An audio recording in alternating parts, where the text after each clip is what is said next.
Function দিয়ে F inverse 2, F inverse 3 এরকম inverse ফাংশনের ভ্যালু বের করতে বলতে পারে।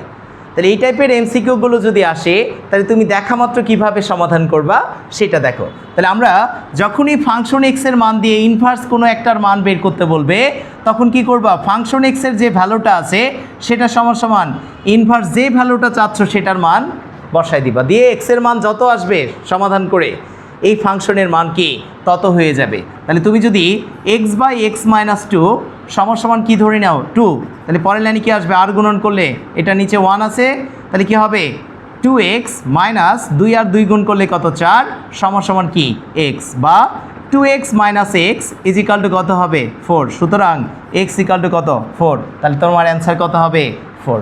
আরেকটা কী আছে দেখো, F of x equal to দেওয়া আছে কত 3 বাই এক্স মাইনাস 1।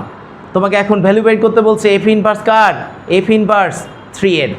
তাহলে আমরা কি করব, 3 by x minus 1 is equal to কত ধরবো 3, পরের লাইনে 3x minus 3 is equal to কত 3, বা 3x ইজ ইকাল টু কত হবে 3 আর 3 প্লাস করলে 6, সুতরাং x ইজ ইকাল টু কত হবে 6 বাই 3, সুতরাং x ইকাল টু 2। তাহলে এরকম যদি ইনভার্স ফাংশন একটা ফাংশন দিয়ে ইনভার্স